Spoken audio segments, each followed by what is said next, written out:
Hello everyone and welcome to a brand new video on the 12 cranial nerves. So let's jump into what we're going to discuss. And really it's going to be a simple listing the 12 cranial nerves, their name, their number, and their function. But with that I'm going to be giving a mnemonic that I use in my classes, and I hope it helps you out a lot too.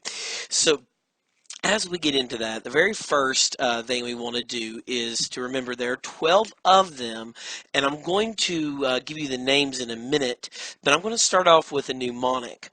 Now, cranial nerve number 1, which we're going to use a number 1 here, this is your olfactory nerve. Remember, you only have one nose, so that's the one you use for smelling.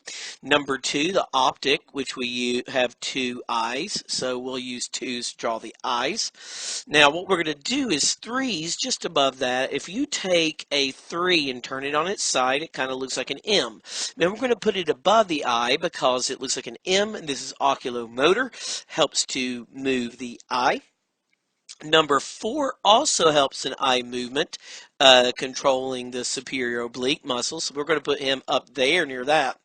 Now, number 5, what we're going to do is we are going to make most of a face with 5 because this is trigeminal. Number 5 does just above the eyes, above and below the mouth. It's 3 major branches: the ophthalmic, maxillary, and mandibular divisions.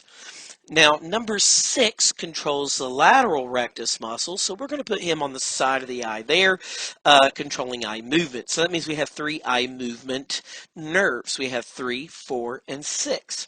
Now, 7, if we come along the side of the face here, and draw 2 7s to form the sides of the face. 7 for facial nerve.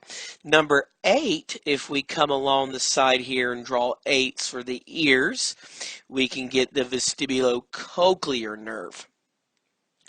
Now 9, if we take a 9 here and we put him on that and do that, it kind of looks like a mouth with a tongue sticking out. 9. Glossotongue, back of the throat, pharyngeal. Number 10, I'm going to turn it on the side down here. It does so much below the body. About 75% of parasympathetic innervation is actually done by the vagus, number 10. Number 11, what we're going to do is use 11s to make the shoulders here, a little shoulder motion from the accessory or spinal accessory. And then number 12, right here on the tongue, we're going to put a 12. And this will help us get all the nerves down. This is a useful mnemonic. I've been using this in my classes, so I hope you find it useful too.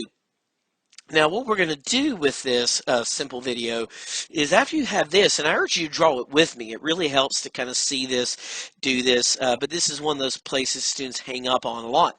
Now, let's also do some mnemonics with memorizing the numbers. Now, I like to use mnemonics in my classes. I'm going to use, obviously, once one takes the anatomy final, very good vodka alleviates headaches. So obviously, once one takes the anatomy final, very good vodka alleviates headaches.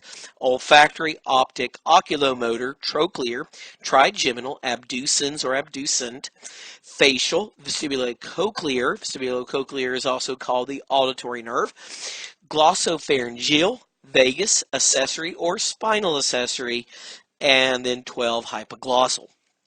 1, 2, 3, 4, 5, 6, 7, 8, 9, 10, 11, and 12. Now, if you want to know if there's sensory, motor, or both, a good way to remember this is to say that some say marry money, but my brother says big brains matter more. So we will see that some say, if the word begins with an S, it's sensory. Some say marry. If it begins with an M, it's motor. Some say marry money, but if the word begins with a B, it's both sensory and motor. So olfactory, smell, because you can smell the olfactory. If your town has a factory nearby, you might be able to smell the olfactory.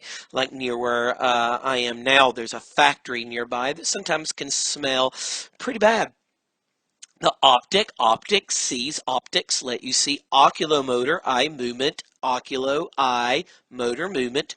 Trochlear, this is actually discussing the superior oblique because it has a trochlea, so it's eye movement. Trigeminal, so trigeminal is both sensory and motor. Abducens is motor because, think about it, abducen, this is referencing abduction. It controls the lateral rectus of the eye, which means that it abducts the eye. Facial is both sensory and motor for the face. For example, your facial expressions or gland secretions. Vestibulocochlear, vestibule does balance, cochlear does hearing and balance, that's all sensory.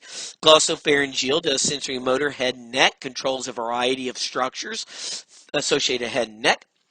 Throat, things like that, basically.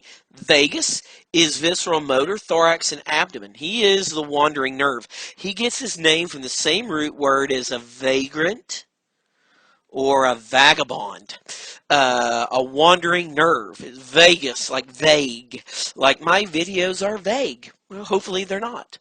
Accessory, this would be neck and your upper back, like shoulders, and then your hypoglossals, tongue movement. So really, that makes it a little simple. I hope it was a very clear-cut, simplest explanation possible for the 12 cranial nerves. And but just like to thank everyone who has watched my videos. Please let me know things you would like to see.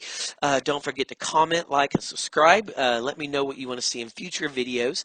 And just let me hear from you. I want to see if it helps you. If my stuff helps you, please let me know. Thank you so much and have a great day.